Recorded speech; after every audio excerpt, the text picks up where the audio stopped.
दोस्तों, फाल्गुन माह की कृष्ण पक्ष अष्टमी तिथि को माता सीता प्रकट हुई थी और इस दिन को सीता जयंती या सीता अष्टमी के नाम से भी जानते हैं। माता सीता सौभाग्य की देवी मानी जाती है। इस खास दिन माता सीता की पूजा व व्रत करने से सुहागिनों को अखंड सौभाग्य की प्राप्ति होती है।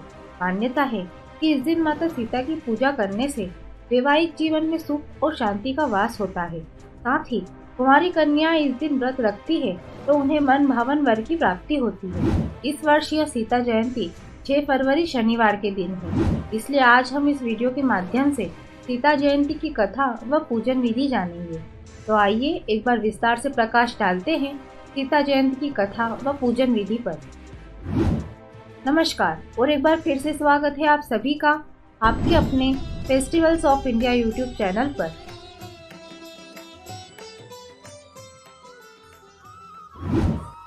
पौराणिक कथा के अनुसार मिथिला नरेश राजा जनक बहुत ही न्यायप्रिय राजा थे, किंतु उन्हें कोई संतान नहीं थी। एक बार उनके राज्य में कई सालों से वर्षा नहीं हुई, जिसके कारण उनके राज्य में अकाल की स्थिति बन गई।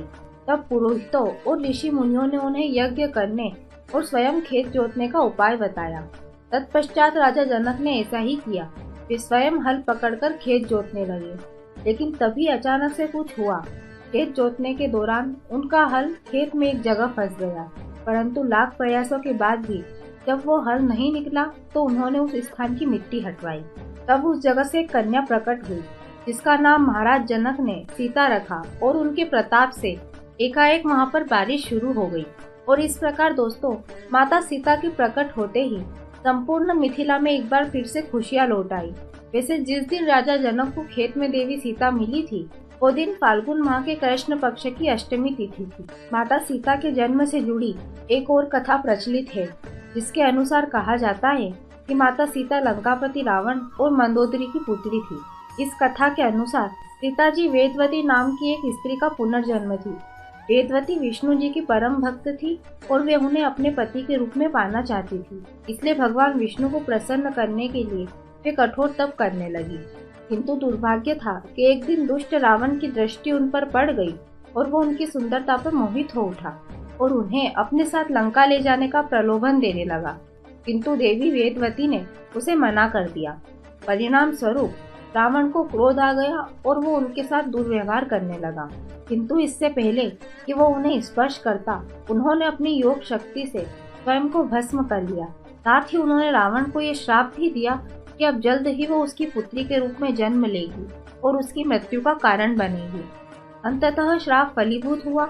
मंदोदरी ने एक कन्या को जन्म दिया, जिससे रावण घबरा गया और उसने उस कन्या को सागर में फेंक दिया, जिसे बाद में सागर की देवी वरुणी ने धरती की देवी पृथ्वी को सौंप दिया। और फिर देवी पृथ्वी की कृपा से वो कन्या राजा जनक तथा उनकी पत्नी सुनैना को माता सीता के रूप में प्राप्त हो गई।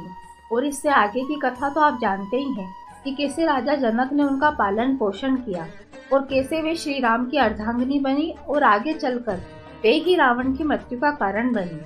आइए दोस्तों, अब हम सीता जयंती की पूजन विधि भी जान लेते हैं।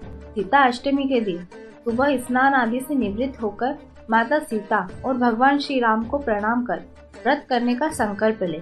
माता सीता की पूजा के लिए सबसे पहले चौकी लगाएं और उस पर लाल वस्त्र बिछाएं। इसके बाद माता सीता, राम, हल तथा पृथ्वी माता की प्रतिमा या चित्र स्थापित करें। अब सबसे पहले गणेश जी की सिंदूर लगाकर पूजा करें। उसके बाद माता सीता और मर्यादा पुरुषोत्तम राम तथा हल और पृथ्वी माता को पीले फूल अर्पित करें। फिर माता को लाल सिंदूर चढ़ाएं।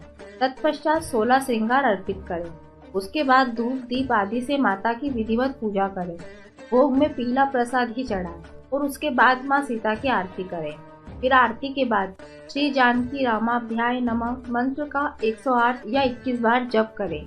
इस दिन दूध और गुड़ से बने व्यंजन बनाएं और उन्हीं का दान करें।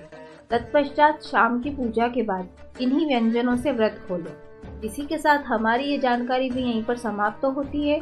आशा करते हैं आपको ये जरूर अच्छी लगी हो। ऐसे और भी वीडियो देखने के लिए अभी सब्सक्राइब करें festivals of India YouTube channel को।